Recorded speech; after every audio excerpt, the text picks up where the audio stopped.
Hi everyone! Today we'll dive into the basic ideas of scaling microservices and making them work faster.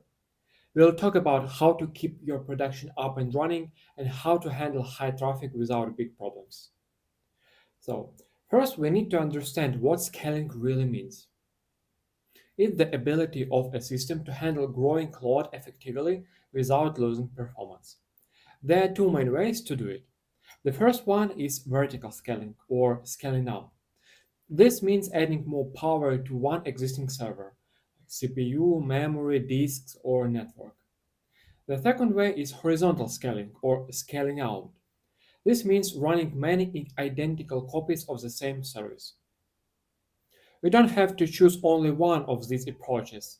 We can combine them and use each one where it makes sense. Good. The main advantage of this method is the simplicity. From the code side, you don't need to do anything and you don't need any extra infrastructure. For example, imagine you had one server with 2 cores and 4 gigabytes of memory. And since it cannot handle the traffic, you buy a new, more powerful server with 8 cores and 16 gigabytes. However, this approach has a clear limit to how powerful a single server can be. Also remember that the price of powerful resources grows non-linearly. The key problem of vertical scaling appears if you don't have functional separation, like in a monolithic architecture. For example, if we have a web service where most of the load goes only to the user service in the database, we cannot scale just this service. To increase performance and handle the load, we have to add resources to the whole server, even if other components, for example the shopping service, are not busy. This makes scaling inefficient and expensive because we increase power where it's not needed. So, in general, vertical scaling forces us to scale the whole application. Horizontal scaling means running many instances of a service. This is a key approach for microservices that help with fast deployment and easy scaling of the components that becomes a bottleneck. The main benefits are clear. It lets us spread the load evenly and ensures high availability, because the failure of one instance does not stop the whole system. However, this method has some requirements for our architecture. First one, service must be stateless. To duplicate a service, its processes should not depend on internal state. The state should be stored in an external place, for example, in a database. This way, we can run as many instances as we need. A load balancer is required. We need it to distribute traffic between all these copies. There may also be infrastructure complexity because managing many instances needs automation and orchestration tools, such as Kubernetes. For example, imagine a payment processing service. If we scale it vertically, we are limited by the power of one server. But if we use horizontal scaling and the traffic growth, we just launch 5 more identical copies of this service behind a load balancer. If one copy failed, the load simply goes to the remaining 4, keeping the system highly available. So, load balancing is a key part of scalable systems, especially when we use the horizontal scaling approach. A load balancer is responsible for distributing incoming traffic evenly between several instances of the same service or a group of services. Many cloud providers such as AWS, Google, and Azure offer their own load balancing solutions with a high level of automation and control. To spread the traffic, a load balancer uses different algorithms. These algorithms can take into account things like CPU usage or latency. Some of the most common are round robin, weighted round robin, least connections, hash, least time, and random. So now we will take a look at these algorithms. Round robin. Round robin is the simplest and most intuitive load balancing algorithm. It works on the principle of taking turns. It sends each next request to the next server in the list, no matter how busy that service is right now. For example, imagine we have 3 instances, A, B, and C. The first request goes to A, the second to B, the third to C, the fourth goes back to A, and so on in a loop. This method gives a perfectly even distribution of requests, but there is an important limitation. It doesn't check the real load of each instance. So if server A is already handling a very heavy and long request, it will still get the next one in the queue. This can actually slow things down.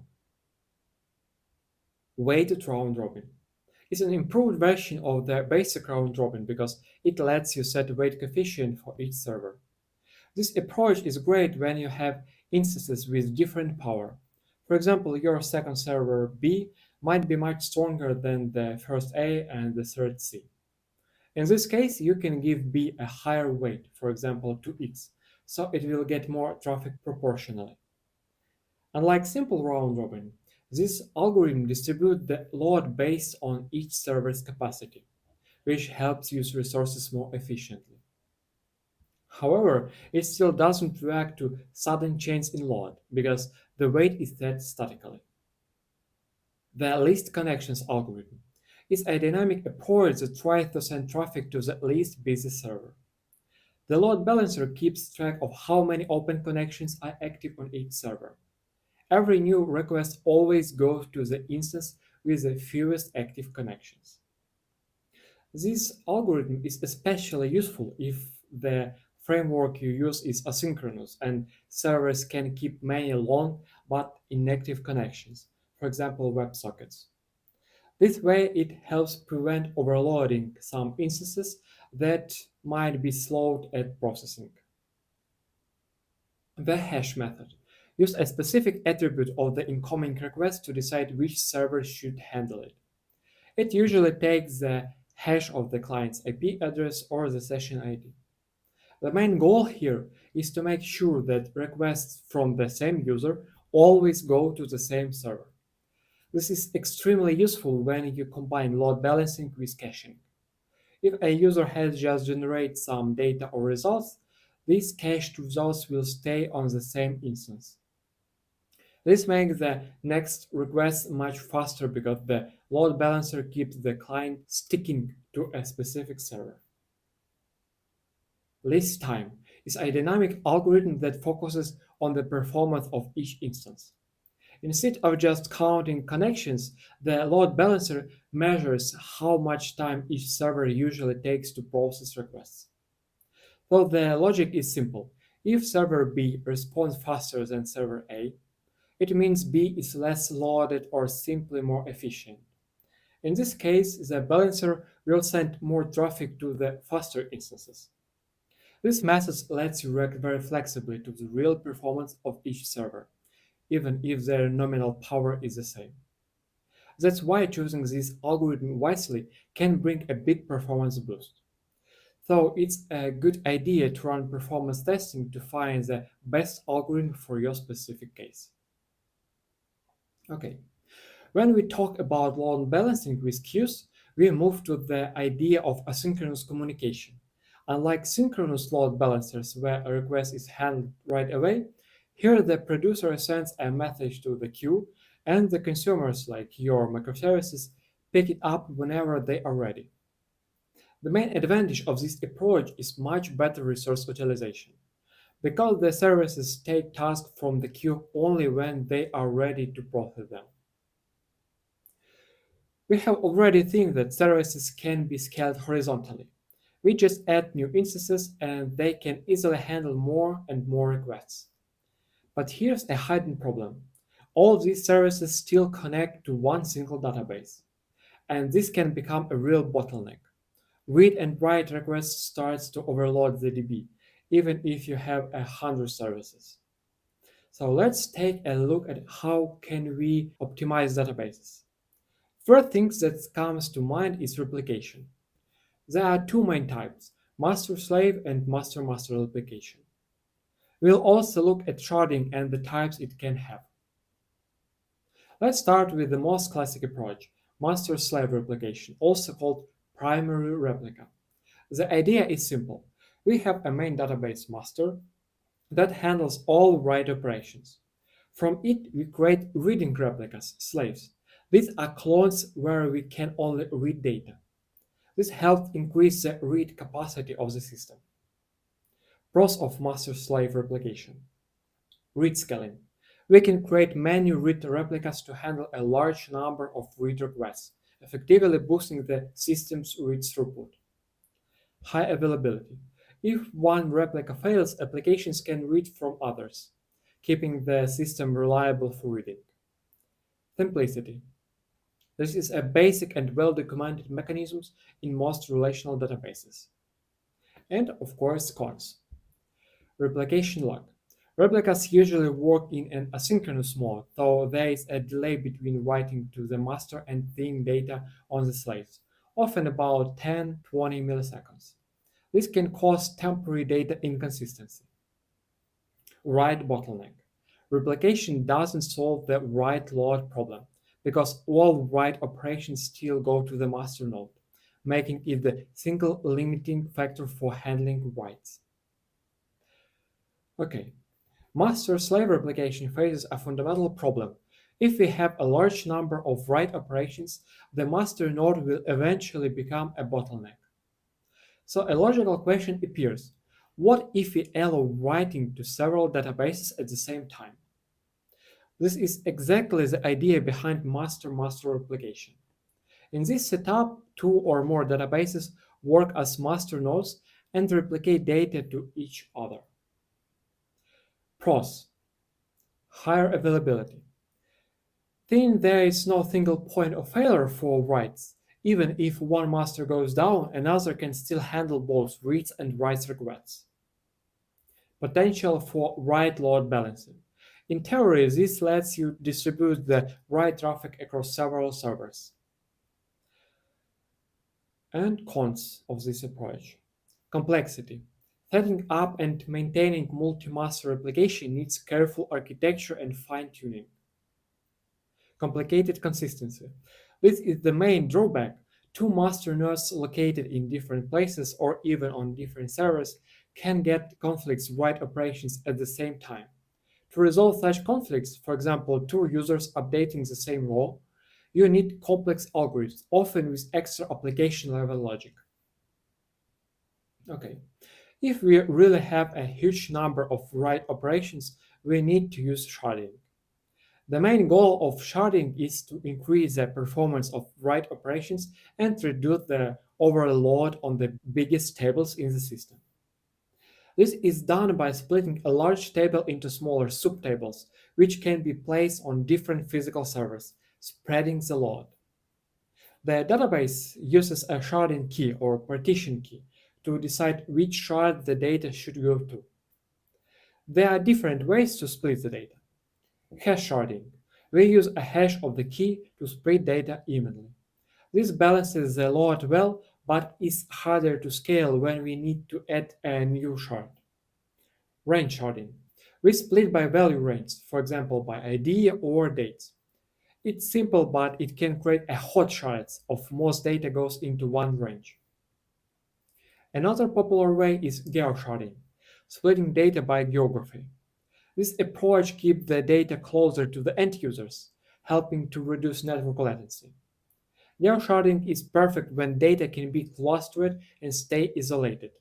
For example, for B2B clients in different regions who don't interact with each other.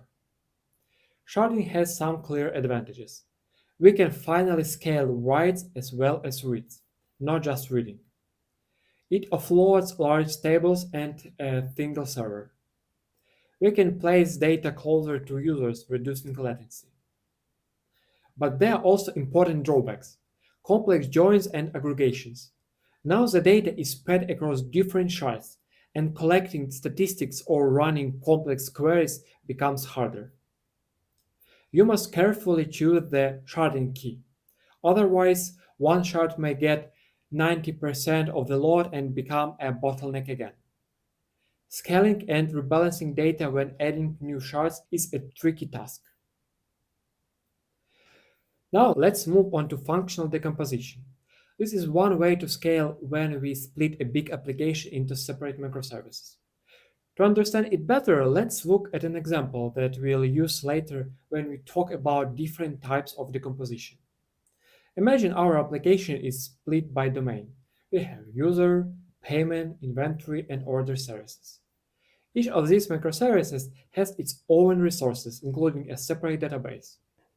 This approach lets us adjust resources to fit the specific needs of each service.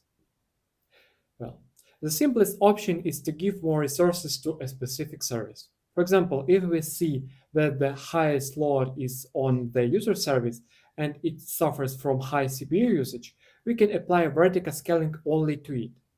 This means we buy a more powerful server and give this service more CPU cores and memory. Other services like the payment or like order, which don't have such heavy load, can stay on their current, less powerful servers. We can also vertically scale the database, increasing the power of the service where it runs to improve performance, for example, for our user DB. Another way to scale in a microservice architecture is horizontal duplication. In this example, we have four instances of the user service. We create identical copies of our service. This approach, first of all, gives us higher system resilience. If one instance of the user service fails, another one keeps handling the traffic. Secondly, we increase the computing power of our service, which let us process more requests. For this to work, we need to set up load balancing.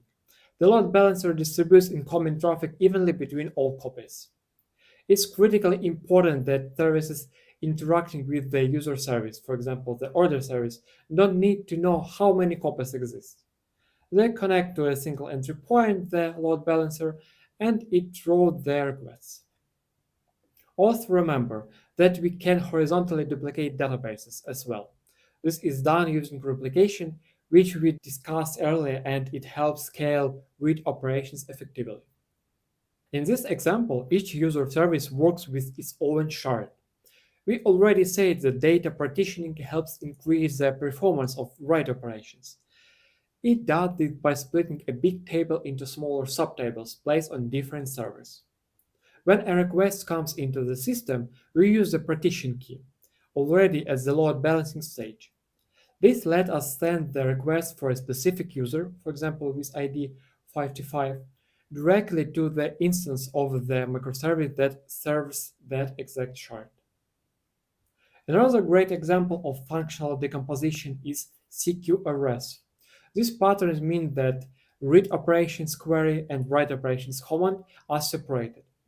Each part can use its own optimized database and scale independently.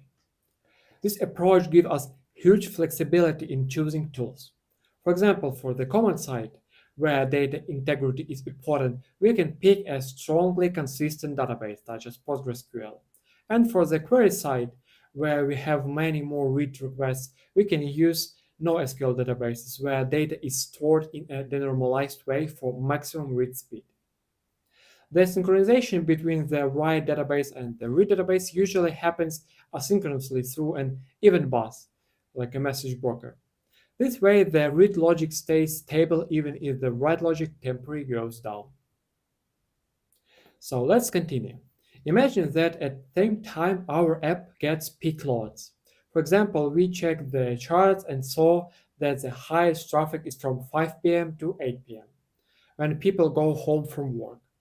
The problem is that we must keep super powerful servers or many instances to handle these traffic spikes. In fact, the peak load lasts only about 4 hours a day, 5 days a week. So most of the time we keep our resources just in reserve, and we don't use them well. Keeping several instances of same part of the app is quite inefficient because they will stay idle, and this means extra costs. So how can we optimize our costs while still being able to handle the traffic? The most basic way to handle uneven load is scheduled scaling. If we know when the traffic gets high, we can set things up so that the system starts extra instances at that time and shut them down when the traffics go down. To solve this kind of problem, we usually use the horizontal duplication approach. This lets us increase the number of servers exactly when the load grows and save money when they are not needed. Cloud providers usually let us configure this using different APIs. often triggered by tools like a cron job. A very flexible approach when we use containers is automatic scaling based on certain metrics, for example, CPU usage. Automatic scaling lets the system react dynamically to changes in load by increasing or decreasing the number of instances. This gives up adaptive performance, cost optimization, and stable system behavior. Kubernetes is a popular tool for container orchestration that supports automatic scaling based on metrics like CPU usage.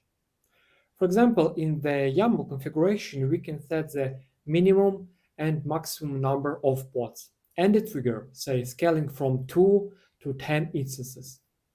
Kubernetes keeps CPU usage around 70%, scale up quickly, but scale down carefully with about a 5-minute stabilization period.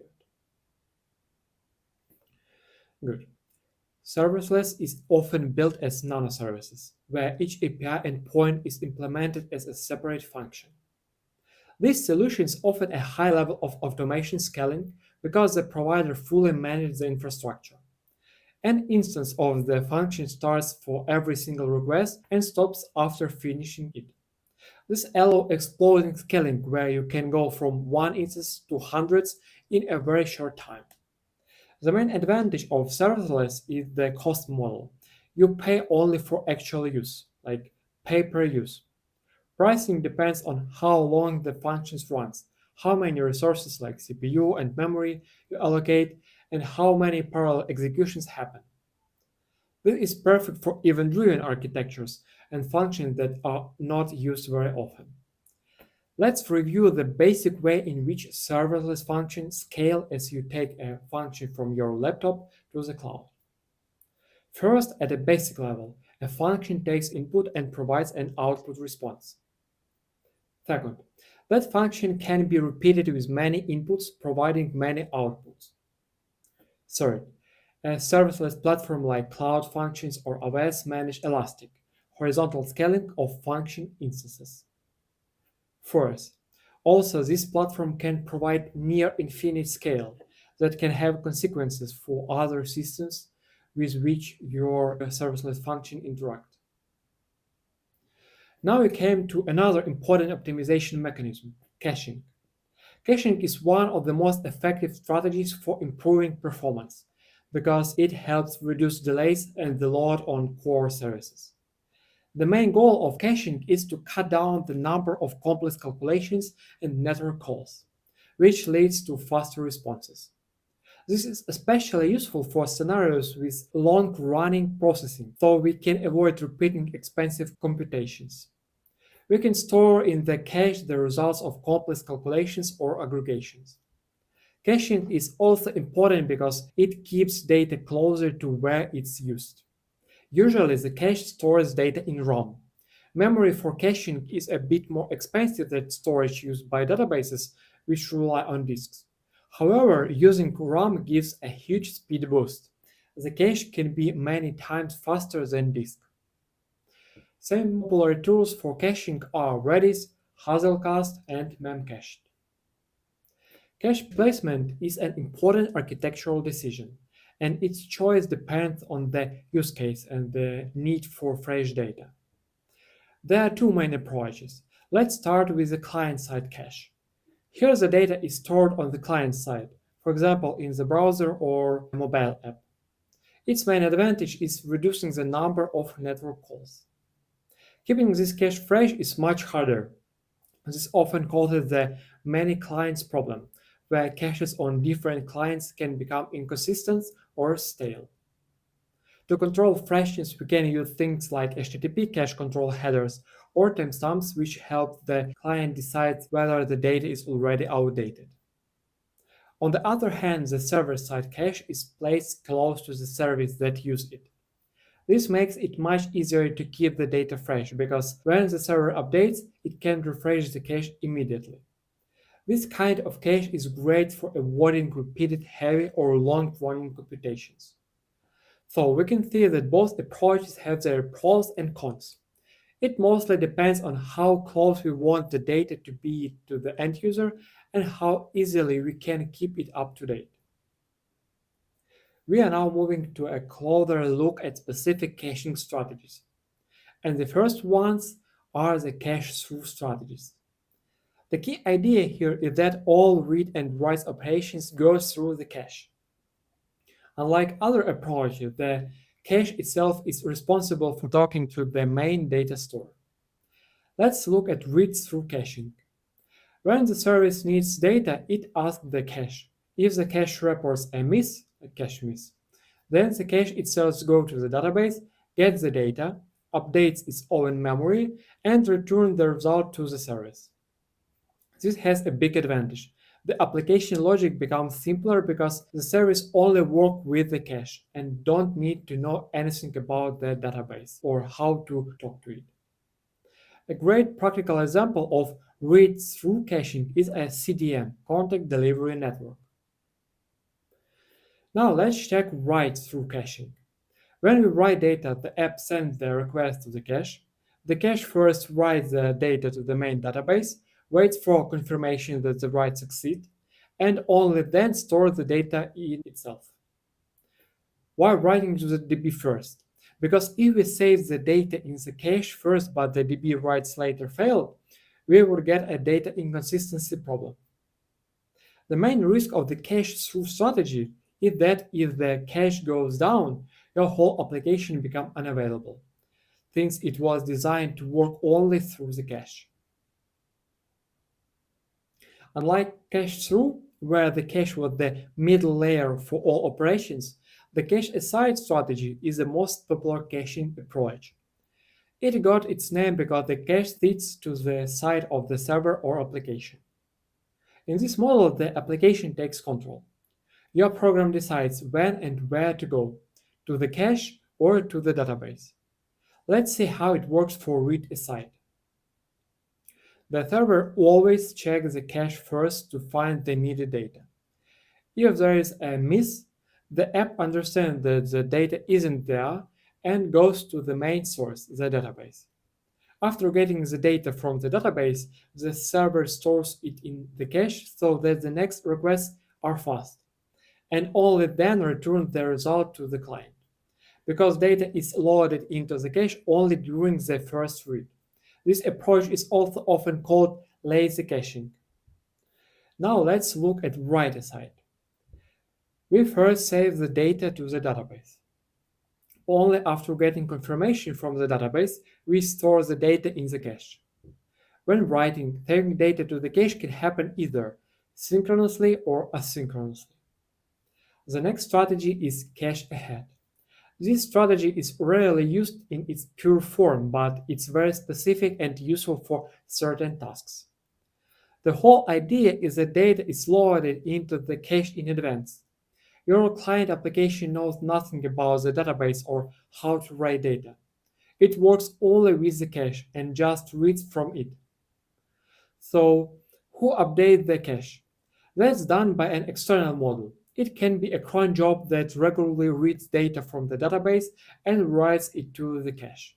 Or it can be a specialized Kafka connectors or Debezium, which read data from the database and push it to the cache. The main advantage of this approach is extremely fast reading.